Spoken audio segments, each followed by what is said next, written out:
Hello students. Psychology subject में आज का जो हमारा टॉपिक है वो है developmental psychology.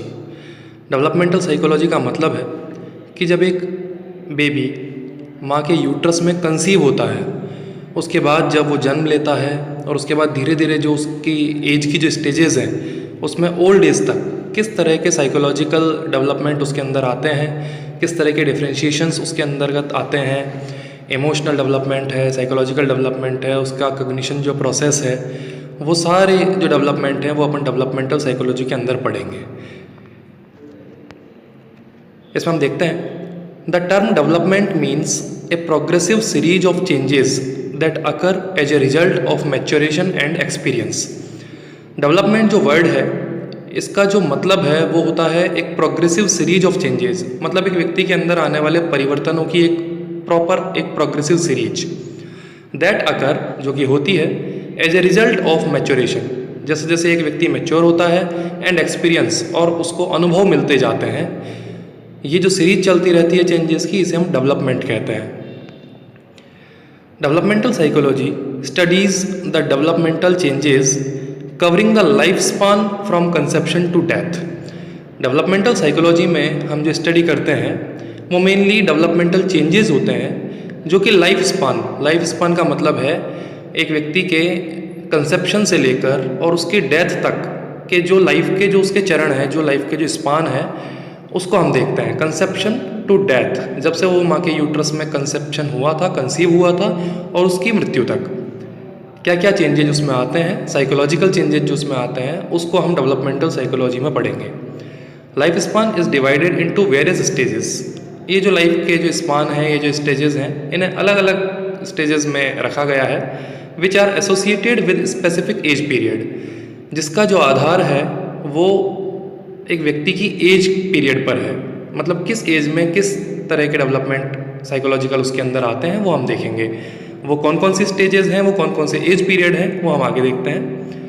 The first one is the prenatal period. इसमें जो एज क्राइटेरिया वो है कंसेप्शन टू बर्थ, मतलब एक बच्चा जब से कंसीव हुआ यूट्रस में और उसके पैदा होने तक, इसे हम कहते हैं द प्री नेटल पीरियड। उसके बाद बच्चे के जन्म से लेकर 2 साल तक का जो पीरियड है वो कहलाता है इन्फेंसी पीरियड।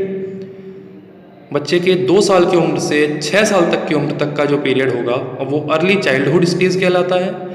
6 से 12 वर्ष की स्टेज को हम मिडिल चाइल्डहुड कहते हैं। 12 से 19 वर्ष की जो एज है उसको हम एडोलेसेंस कहते हैं। 19 से 40 ईयर तक अर्ली एडल्टहुड, 40 से 60 ईयर तक मिडिल एडल्टहुड, और जब एक व्यक्ति 60 वर्ष से ऊपर की उम्र तक पहुंच जाता है उसे हम लेट एडल्टहुड या ओल्ड एज कहते हैं। ये सारी स्टेजेस बच्चे की कंसेप्शन से लेकर और जब वो बर्थ लेकर धीरे धीरे बड़ा होता जाता है, एज उसकी बढ़ती जाती है, उन्हें इन स्टेजेस में डिवाइड किया गया है। तो सबसे पहले हम डेवलपमेंटल साइकोलॉजी में पढ़ेंगे प्री नेटल स्टेज, जो कि मैंने बताया था कंसेप्शन टू बर्थ तक होती है, और इसमें क्या क्या चेंजेस आते हैं वो हम देखते हैं। Prenatal period includes from conception to birth. जब से एक बेबी कंसीव हुआ है और उसके जन्म लेने तक के पीरियड को इसमें शामिल किया जाता है। Family and maternal attitudes contributes for the relationship between mother and child during this period. Mainly अगर हम देखें तो जब बच्चा माँ के यूट्रस में होता है तो बहुत सारे चेंजेस उसके अंदर आते हैं। साइकोलॉजिकल चेंजेस में हम देखें जैसे कि एक बच्चा अपनी माँ की आवाज़ को पहचान सकता है, उसके बाहर के एनवायरनमेंट में अगर कोई लाउड नॉइज़ हो तो वो रिएक्शन दे सकता है। तो इसमें हम देखते हैं फैमिली एंड मैटरनल एटीट्यूड, बच्चे के परिवार का या उसकी माँ का जो एटीट्यूड रहता है वो कंट्रीब्यूट करता है for the relationship between mother and child. माँ के और उस बच्चे के बीच में जो रिलेशनशिप है उसमें कंट्रीब्यूशन देता है ड्यूरिंग दिस पीरियड, इस प्रीनेटल स्टेज में। Maternal stress and unfavourable attitudes toward the child had impact on child. बच्चे के जो आसपास जो लोग हैं या फिर उसके माँ को किसी तरह का तनाव है या फिर माँ का एटीट्यूड अपने बच्चे को लेकर अनफेवरेबल है, तो ये उस बच्चे पर साइकोलॉजिकल या इमोशनल प्रभाव डाल सकता है, जबकि बच्चा अपनी माँ के यूट्रस में है तब भी। द फुल टर्म अनबॉर्न और neonate has remarkable competencies to survive in the outside world. देखिए, जब एक बच्चा माँ के यूट्रस में होता है तब उसके अंदर वो सारे डेवलपमेंट धीरे धीरे प्रोग्रेसिव सीरीज में आते रहते हैं, जब कि वो जन्म लेगा, बाहर एनवायरनमेंट में आएगा, तो उसको सर्वाइवल कंडीशंस में लाने के लिए ये सभी चेंजेज उसके अंतर्गत उसके अंदर ही आते रहते हैं जब वो यूट्रस में होता है। द फुल टर्म अनबॉर्न और नियोनेट, यानी कि जब फुल टर्म को हम कहते हैं जो क्राइटेरिया निर्धारित किया गया है 36 to 40 वीक्स का, जो कि वो माँ के यूट्रस में रहता है, has remarkable competencies. Remarkable competencies का मतलब है वो ताकत या वो शक्तियाँ या वो डेवलपमेंटल कंडीशंस जो कि उसे बाहर के वर्ल्ड में सर्वाइव करने के लिए ज़रूरी है, वो सभी उसके अंदर आती रहती हैं। Many reflexes are well developed. Reflex एक ऐसी कंडीशन है जिसमें कि बच्चे को जब हम सिमुलेशन देते हैं, बाहर से कोई सेंसरी सिमुलेशन दिया जाता है, तो वो उसके अगेंस्ट में जो रिएक्शन देता है उन्हें रिफ्लेक्स कहते हैं। जैसे कि अगर आपने देखा हो तो बच्चा जब पैदा होता है तो जब आप उसकी चीक्स पर हाथ लगाते हैं तो बच्चा अपना मुंह बिल्कुल आपकी फिंगर की तरफ कर लेता है। एक तरह का रिफ्लेक्स है जो कि उसे ब्रेस्ट फीडिंग और ब्रेस्ट सकिंग वगैरह जैसी जो चीज़ें हैं जो कि उसके लिए सर्वाइवल कंडीशंस के लिए आवश्यक हैं, वो सभी रिफ्लेक्सेस कहलाते हैं और ये सब वेल डेवलप्ड हो जाते हैं। Newborn look toward moving objects. एक जो न्यूबॉर्न है वो अपने आसपास चलते हुए ऑब्जेक्ट को देखने का प्रयास करता है और उसकी तरफ अटेंटिव रहता है।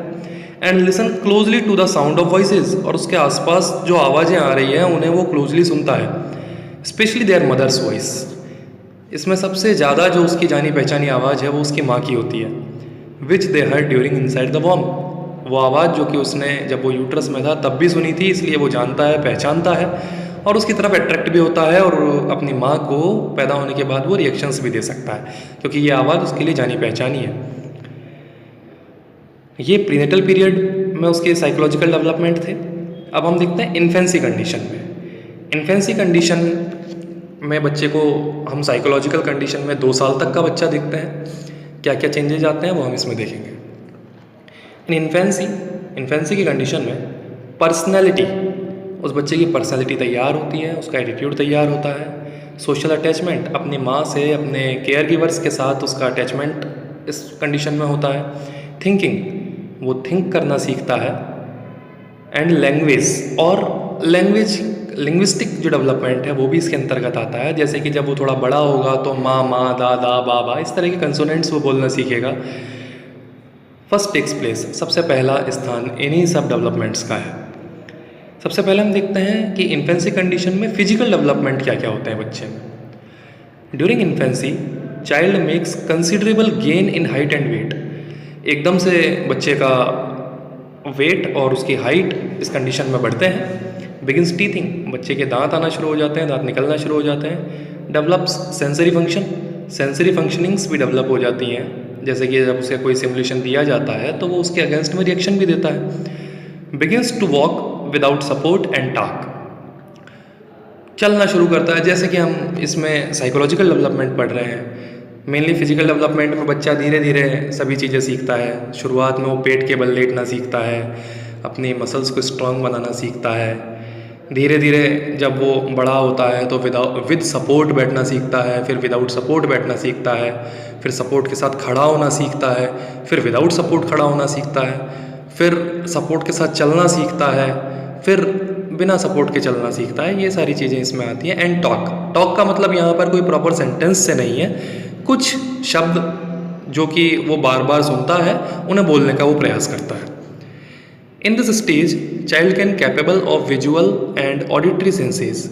इन्फेंसी की जो स्टेज है इसमें एक बच्चा कैपेबल होता है, अपने आसपास जो सेंसरी उसको परसेप्शन दिखाई देते हैं, जो विजुअलाइजेशन उसे दिखाई देता है, जैसे कि वो अपनी माँ को पहचान सकता है देखने पर।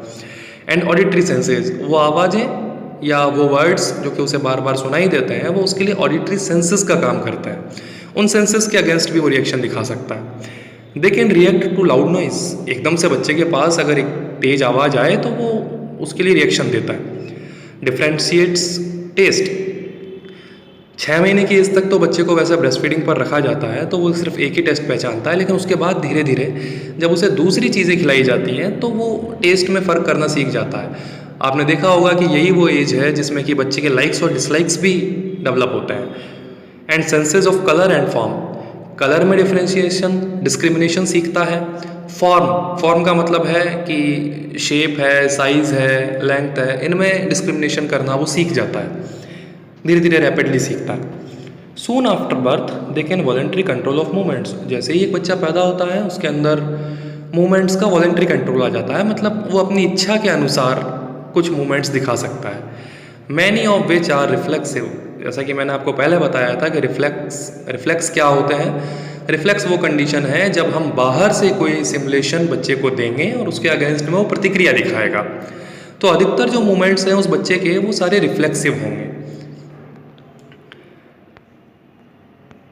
दे can crawl, creep and walk. Usually walking starts by 13 to 15 months।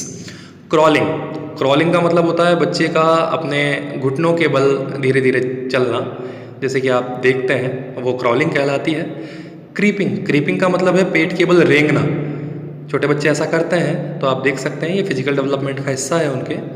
And walk, और चलना सीखता है। Usually walking starts by 13 to 15 month। लेकिन सामान्यतः एक बच्चा चलने सीखने की शुरुआत जो है वो 13 से 15 महीने की एज में करता है। Infants react to speech sounds but retain only those heard frequently.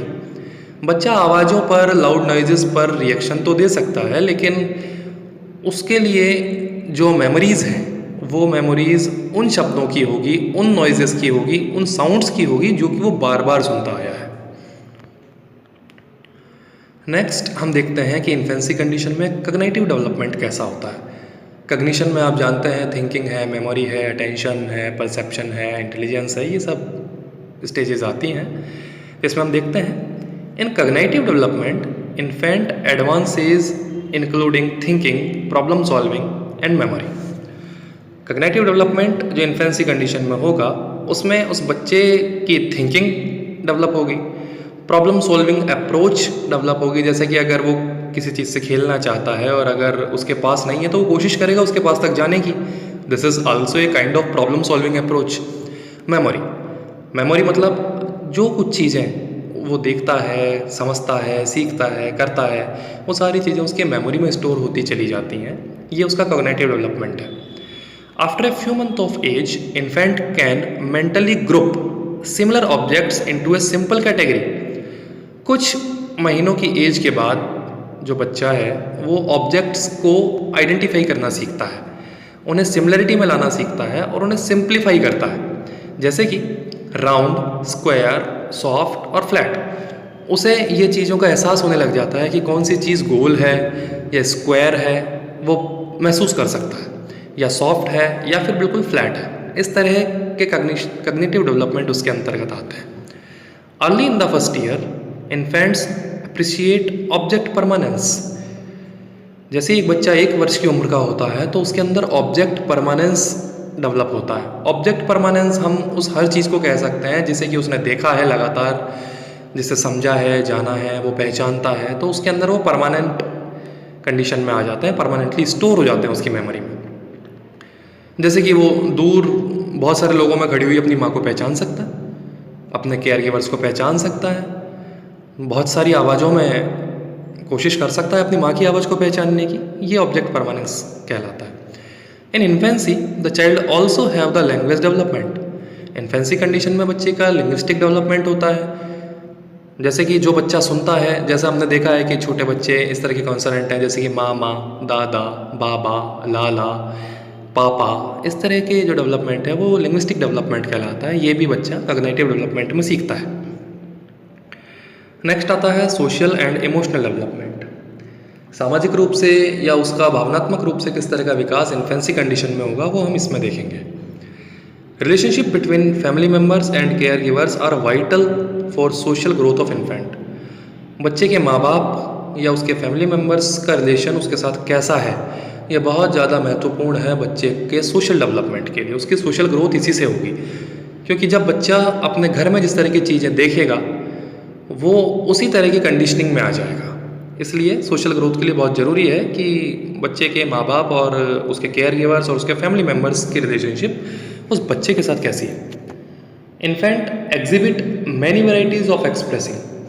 बहुत सारे एक्सप्रेशंस वो दे सकता है, मैनी वैराइटीज़ में एक्सप्रेशंस दे सकता है, जैसे कि जॉय, खुशी प्रदर्शित कर सकता है, हंस सकता है आपकी बात पर। डिस्ट्रेस, अगर किसी तरह के तनाव में है, उसे कोई पेन है या डिस्कम्फर्ट है, तो वो इस डिस्ट्रेस कंडीशन दिखा सकता है। इंटरेस्ट, आपने देखा होगा कि कुछ चीज़ों के प्रति बच्चा इंटरेस्ट दिखाता है। एंड हैप्पीनेस, और खुश रह सकता है, ये उसका इमोशनल डेवलपमेंट है। In infants emotional development is guided by parents and other members. बच्चे का इमोशनल डेवलपमेंट भी गाइड किया जाएगा उसके पेरेंट्स के द्वारा और जो अदर मेंबर्स ऑफ फैमिली हैं उनके द्वारा। By the end of first year, infants have developed emotional attachment to their parents. जैसे ही एक बच्चा 1 साल की उम्र से अधिक होने लगता है, वो इमोशनली अटैच होना शुरू हो जाता है अपने माता पिता से। And rely on them for security and confidence, और पूरी तरह से सिक्योर महसूस करता है, उसका कॉन्फिडेंस डेवलप होता है जब वो अपने माँ बाप के या अपने केयर गिवर्स के पास होता है।